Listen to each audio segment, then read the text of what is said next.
Okay. Thank you, Doctor. I put you some review questions to see just whether you can recall what have been said. So I know we agree that the cerebellum has three surfaces, right? And three Yes. lobes, right? Definitely a bit less than 20%. Okay, incoordination due to cerebral adhesion, yes, is ataxia. It has a role in speech, as you see in the last slide. And of course, all mammals have cerebellum, but we won't be moving. Okay, now we move on to the hypothalamus and thalamus. The first slide, what is this? This is the subway route in Tokyo, a place where I used to work a long time ago. Now you notice it's highly complicated. See, so is our brain. But just like this complicated map, if you understand the way the nerves relay through important stations, you'll realize that everything is actually very organized. So the thalamus and the hypothalamus, which is derived from the diencephalon, is located deep within the brain, and they are the coordinators of a lot of neural function, right? The thalamus, all motor and sensory fibers that pass through the brain, cerebral cortex, will go through the thalamus. Similarly, the hypothalamus is coordinating autonomic and endocrinological functions in order to maintain the environment of the brain, something known as homeostasis. So the larger lesion is known as, the larger structure is known as the thalamus, and what underneath it, the structure below it is hypothalamus. Okay. So as you can see, it's just between the border of the cerebrum and the brainstem. So when you look at the hypothalamus first. The thalamus is on top. In the middle is the third ventricle, and you notice the hypothalamus can be divided into three zones. The periventricular zone is the zone around the ventricle, the third ventricle. Then you have the medial and lateral zone, and the structure that divides it into a medial and lateral zone is something known as the fornix. The fornix is a part of the limbic system, right? And you'll wonder, why is the limbic system coming in the center of the structure? But soon you will realize that our hormonal functions are also influenced, and autonomic function. Autonomic is our sympathetic and parasympathetic responses. And remember, your fight or flight response, all that is quite strongly interrelated with our emotion, right or not? So that's why they are all interrelated. So what does the hypothalamus do? Now, firstly, the hypothalamus is involved in a mechanism known as homeostasis. Homeostasis is keeping the home environment, the internal environment stable. Stasis, stable. All right. Now we need nutrition. So naturally, the hypothalamus will influence our food intake and metabolism, our hunger response, our satiety. The feeling of fullness. We also need food, and we also need water for our function. Hence, you have the use. The hypothalamus will influence our how much water we consume. All right. Then you also have temperature regulation, the maintenance of your balance of your temperature, because the body and the brain particularly needs a very fine, temperature range to function. Okay, and these are all the important coordination of the hypothalamus. Now, but how does it do this? How does it control this? Now, it controls this by controlling the endocrine system and the autonomic system. So the endocrine system is a system of regulation of body function through the use of proteins or chemicals known as hormones. So now hormones, there are so many types. They are produced by the pituitary gland, which lies just below the hypothalamus. So through indirect or direct communication with the anterior and posterior pituitary, the hypothalamus influences the production of different hormones that have different function and regulatory function in the body. Similarly, the hypothalamus relays on the autonomic nervous system. Remember, these are the nerves that control our heart rate, blood supply to the different organs, our temperature, by adjusting our, the blood supply to our skin, our fight response. So imagine if you need to increase your stress for some reason, you need to focus on for example, you're tired right now, but you need to focus on the lecture. So your sympathetic will push your brain to say, okay, open your eyes, stay awake, focus, right or not? So, and because this is part of your preservation function, right? And of course, naturally, all this homeostasis is also linked in with our memory function and emotional function, because our autonomic condition. Imagine if we see something or we perceive something which is fearful, or we anticipate something that's going to be difficult, naturally we'll be anxious. And how does the body prepare itself for a stressful and anxious condition? It will increase your heart rate, right? You start to sweat, and then there's also a role of trying to increase the availability of blood sugar. There's mobilization of blood sugar stocks, and this is basically how our hypothalamus works, maintaining homeostasis and response to stressful conditions by regulating endocrine and autonomic nervous function. In a nutshell, there are subdivisions of nucleus within the hypothalamus that play a role in accordance to which nucleus it is. So we will move. I know this is a rather crowded image, but let's just go through step by step. All right. So see this triangular structure, which is known as the hypothalamus. Okay, we start from the front. So if you notice here, this is the optic chiasm. This is a part of the optic apparatus, right? So anything above that, the nucleus immediately above that is known as the suprachiasmatic nucleus. Now, this nucleus receives input from our eyes, our retina, and it involves in something known as the circadian rhythm. Circadian rhythm is the rhythm in our body that tells us to stay awake in the day and sleep at night. And that's why when in the morning, when you see the sunshine, you wake up. This is a very basic way how our body, gets you awake. How does that happen? Then it activates your autonomic system. It produces your stress hormone known as cortisol. So naturally, you wake up. Just to give you an example. So this is your suprachiasmatic nucleus. Just above that is your preoptic nucleus or preoptic area, which controls the release of sex hormones, gonadotrophic hormones, right? So this is involved in your sexual behavior and sexual development, which also is part of your preservation of your life in a way. Okay. Above that just behind that is the anterior group of nucleus. These are nucleus that are involved in thermal regulation. So the anterior part of the nucleus is involved in dissipation of heat, that you get rid of excess heat from your body. How do you do that? By changing the amount of water you drink, increasing urination, increasing sweating, right?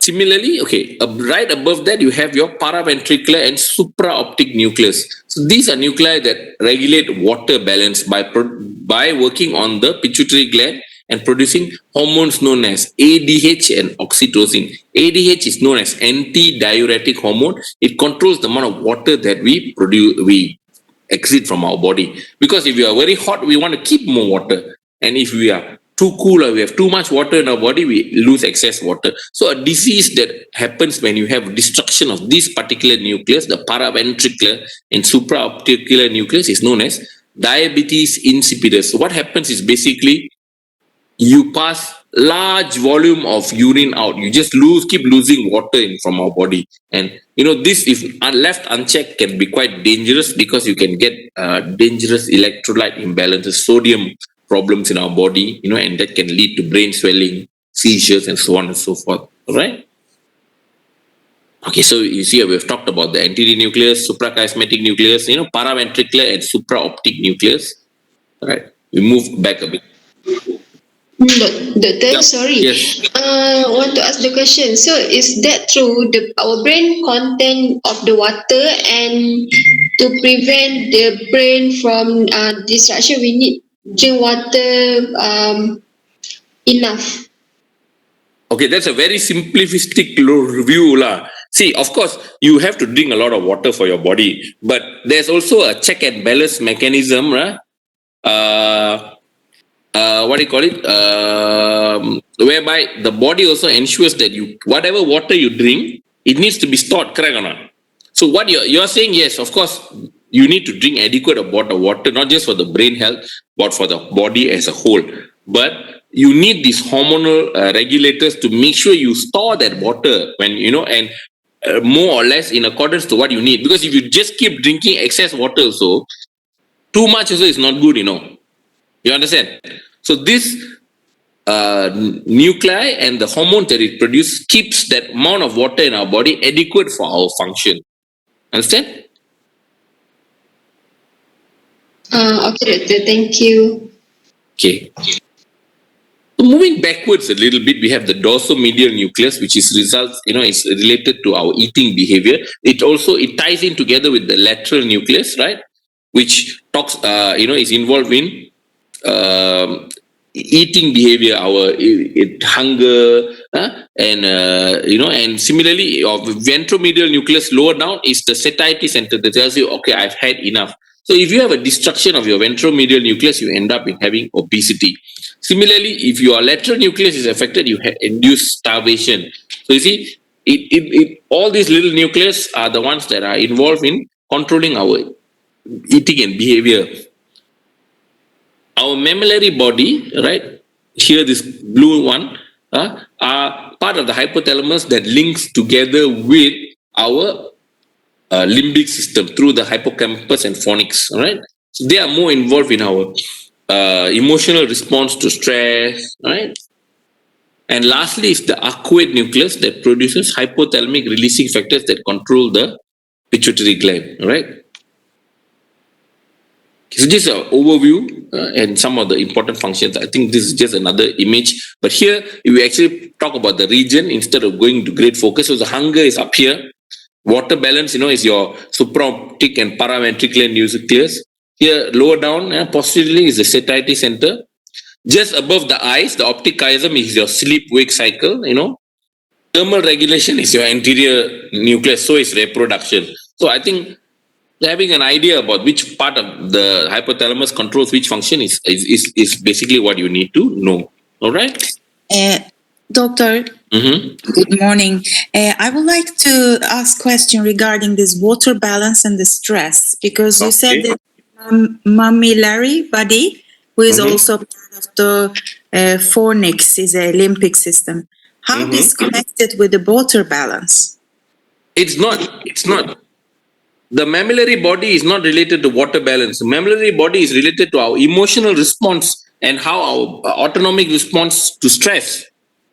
Water balance comes from the paraventricular and supraoptic nucleus, which is here. How to connect it? Is any connection, or this is completely separate? These are different functions of the hypothalamus. Okay, I understand. Okay. Thank you. Because the hypothalamus has so many different functions, so the different parts control different things. Yeah. Okay, I understand. Thank you. There's a lot more in the hypothalamus and how the pituitary gland functions, but as I said, we have to cover such a large volume of lectures today. So I think I'm going to give you an overview, and I think from the way we are going to be testing you is more of what is the function, what is the nucleus, what is the. You will not be asked to draw this image. Don't worry. Okay.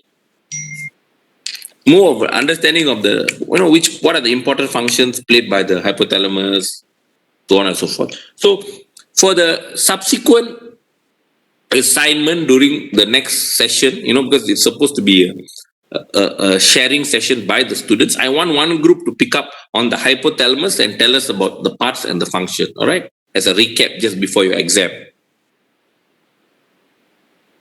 All right, I hope noted by our class rep. Okay, so let's move on to the thalamus. Doctor? Yes. I'm not sure whether this is related to hypothalamus or not. What is the easiest way to differentiate between sympathetic and parasympathetic? Easiest way to explain, Okay, basically, sympathetic is how the nervous system, where the function autonomous means it functions on its own independently. to stressful response. So stress, when we are faced with stress, it is sympathetic. Sympathetic is stress. So how do you respond to stress? What happens when you are afraid or you have to face something that you don't like? Think about it. You get, your heart beats faster, correct? Yes. You start sweating, right? Yes. Your eyes dilate because you're looking for where is the source of the problem, right? Mm-hmm. Usually, will you feel hungry? No. No. Would you feel like using the bathroom? Depends lah. This one is depends. Usually, but generally, everything, all the background functions are put on a stop. True or not? Yes. Blood is pushed to your brain and your heart. You know, you reduce the amount of blood going to your organs that like your gut, your bladder, and all that takes a relax. All right. Similarly, now when you are in a relaxed state, you have no stress, you know, and your body wants to perform all its background function. Then your parasympathetic takes over. More, you know, blood is shunted to your gut. It increases your gut movement. Your heart rate slows down. You stop sweating. You conserve water. All right. So S for stress, S for sympathetic.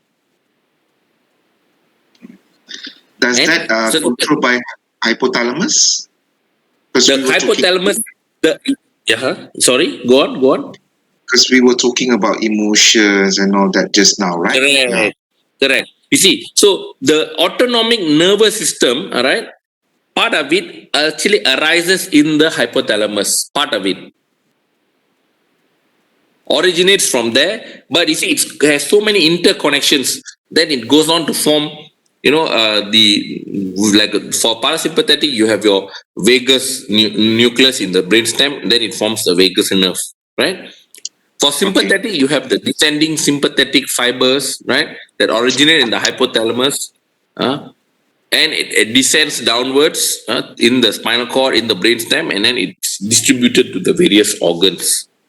So yes, some of the neurons originate in the hypothalamus, and they are influenced from your emotion through the limbic system. You need to have that connection. Then only the autonomic system is aware that you're facing stress, right or not? Similarly, it's not just the autonomic system that functions to prepare the body for stress. You also have hormones that are produced in response to stress, like our stress hormone known as cortisol. So, by the limbic system communicating or having innervation in the hypothalamus, it also can activate the hormonal response to stress, not just neural response to stress.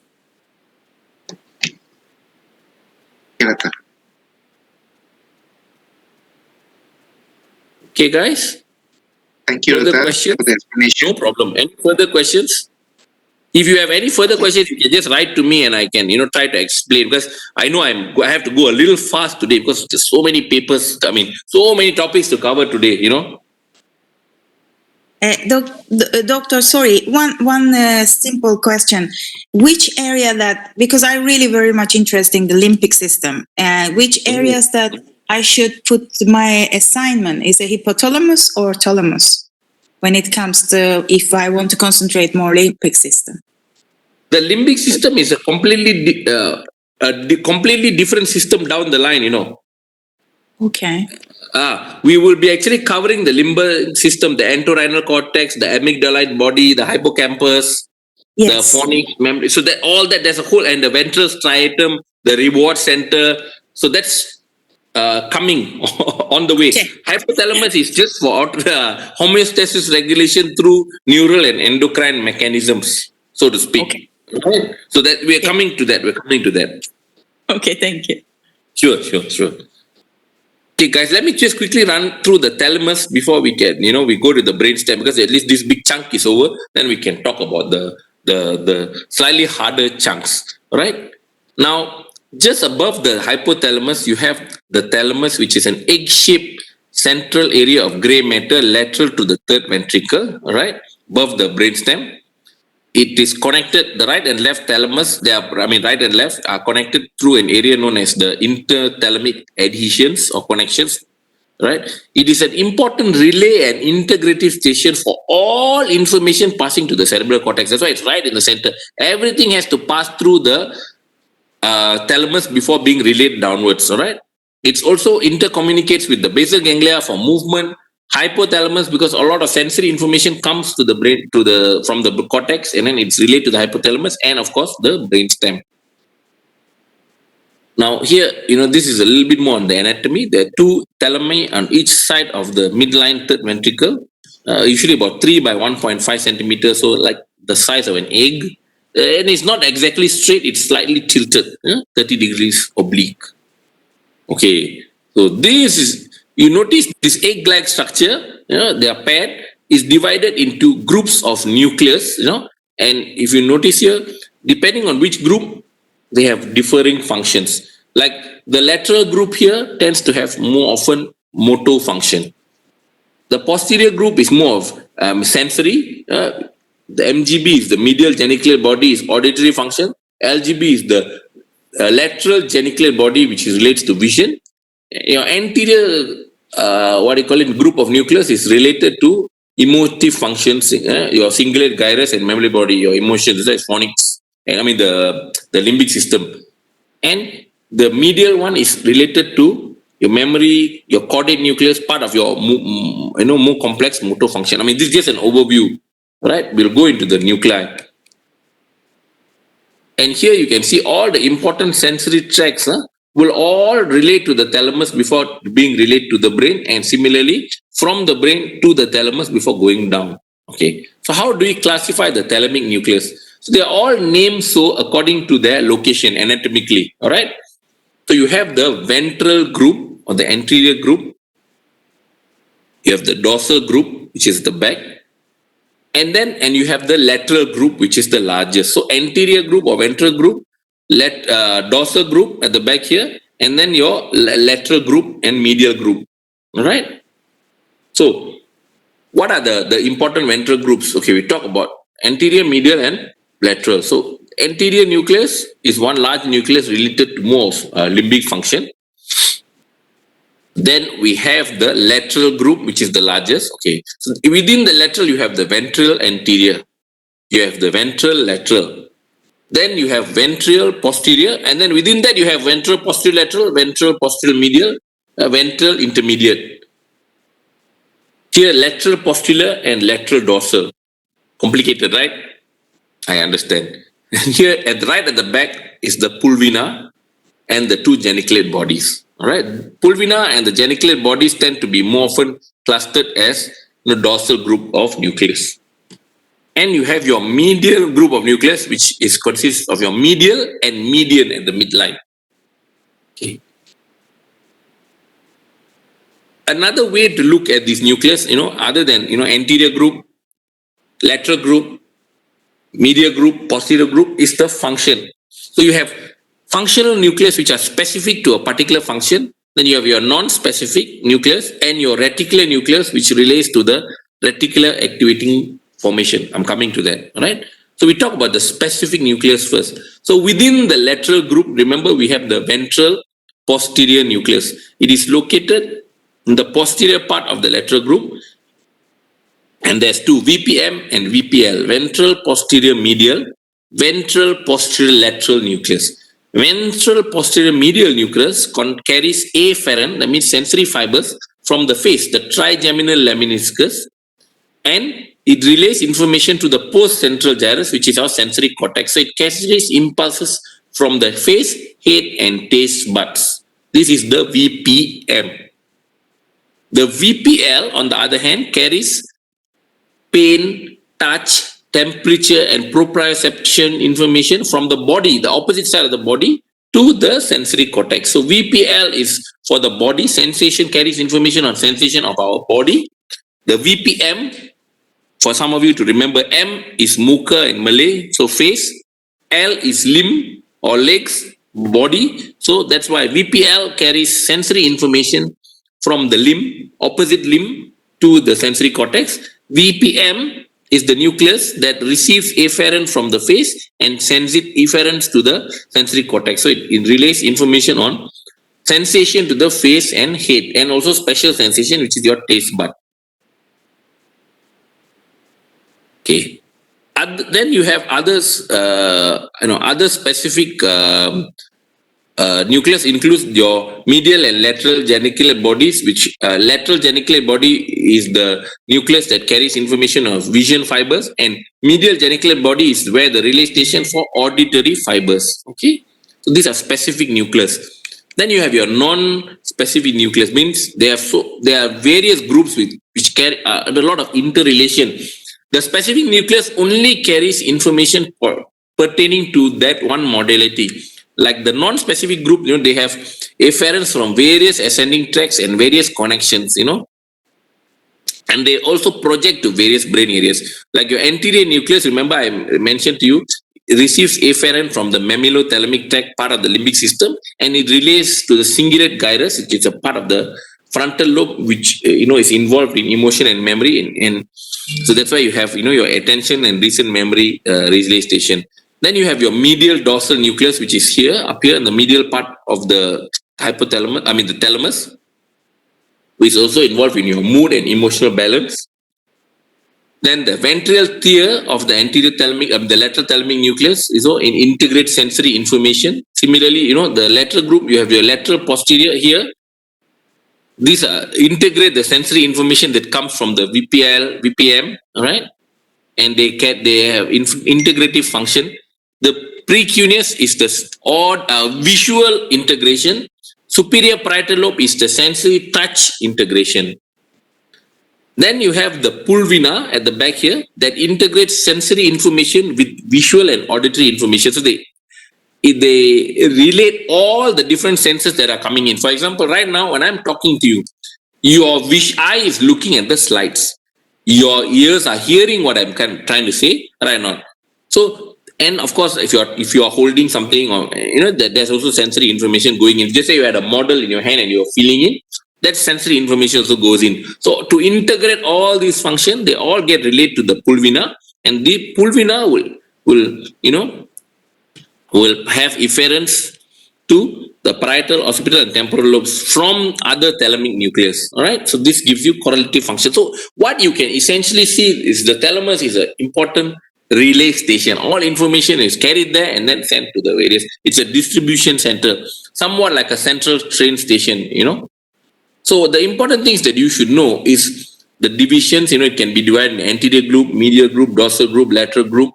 It's good to know the VPL, VPM. These are the very important specific functional nucleus, as well as the lateral and medial geniculate bodies. Right. Now, other than the specific and non-specific nuclear group, you have the reticular nucleus group. Now, the reticular nucleus are the nucleus located within there's an white matter structure that divides the thalamus into the anterior nucleus, lateral nucleus, posterior nucleus, and this is known as the interthalamic adhesions or interthalamic fibers. And within these interthalamic fibers, you have an interthalamic nucleus. So this nucleus, together with the median nucleus, median in the midline, they are connected with what is known as the reticular formation. The reticular formation are a series of neurons located within the thalamus and the brainstem that is responsible for consciousness and awareness, arousal, awakening state. So you see, all sensory information is carried to the thalamus, and it is carried to the different part of brain depending on what we need to achieve. So the connection to the reticular activating system is basically the thing that allows, for example, if you're sleeping and somebody comes and wakes you up, when you have sensory stimulus, you have auditory stimulus, somebody speaking to you, right? It will actually relate to the reticular nuclear neurons, and that will actually increase or change your arousal state and your wakefulness state. All right. So you see, you need to have interconnections in order to facilitate how our body responds to various stimuli. If we don't have this interconnection, it's a very subtle thing. You waking up, right or not? Why some people need louder stimulus to wake up while others need less? These are all interrelations of the nerves in the thalamus and the reticular activating system. So you see here, the reticular nucleus, it receives afferent from the brainstem reticular formation, and relays to the whole cerebral cortex, and similarly, to the thalamus and corpus striatum, involved in awareness of painful stimuli at the thalamic level. So you appreciate pain symptoms. Okay. So it goes back to what are the functions essentially of this relay station. Number one, there are basically four functions. One, all sensory information except smell. That's the only one that is not, is related to the cortex via the thalamus. Motor system output from the basal ganglia and cerebellum, which coordinates motor functions subtly, are all relayed by the thalamus. Direct motor innervation to our muscles does not go through the thalamus. So it's more the regulatory function of movement is through the thalamus. Now, part of the thalamus it forms the PEPAS circuit, which is our memory circuit, and in our emotive circuits in the limbic system, the cingulate gyrus, which is thus involved in our emotion and memory response. You will notice a lot of our body parts regarding our emotion and memory are all interrelated because it's a very complex response. It cannot be an all or nothing response. It is influenced by our environment, our feelings, our sensory stimulation. That's why when you're upset, a simple thing as taking a hot bath can relax you, calm you, because sensory input also has a way of modulating our emotive function. Just a simple example, how a hot drink makes you feel better, right or not? The temperature, the beverage going in. I'm sure that it's not just one neuron saying you drink the hot drink, your brain feels better. But because of the interrelay of all these components, is why our emotion is interrelated to so many different neurological systems in our body. And lastly is the vegetative function of consciousness and arousal. This is via the interconnection of the thalamus with the reticular activation system. So if you have a pathology in the thalamus, it can also lead to loss of consciousness. All right. Okay, so damage to the thalamus. Damage to the thalamus may result in a number of problems related to sensory perception. Depending on which side is affected, you may have a thalamic syndrome where you have either loss of sensation or you have excessive pain because it's the relay center. So sometimes what is perceived as no pain may be translated as severe pain to the cerebrum. So it's, you have something called thalamic pain syndrome. Even though you have no pain or no injury to your limb, it's felt as though even a touch sensation can be triggered as pain, right? You can also have problems with visual processing, visual fields, because of the optic radiations that pass through the lateral genicular body, all right? And you can have sleep disorders, excessive sleep, memory problems, auditory function, also due to thalamic disorders, right? So the third group will be required to identify the location of the thalamus and hypothalamus, or thalamus on the model. The earlier group was hypothalamus, state the boundary, list their functions, all right? And the nucleus.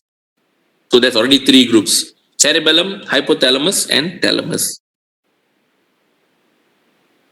Okay, I'm going to give you 1 minute break before we quickly run to the brainstem. Just a quiz for you all, but this is not supposed to be in PowerPoint. I wish I could cover this part of the slides, but I am unable to. But since it's got answer, there's no quiz lah. Okay, I'm going to cover the brainstem shortly, but before that, we take a 2 minutes break, guys.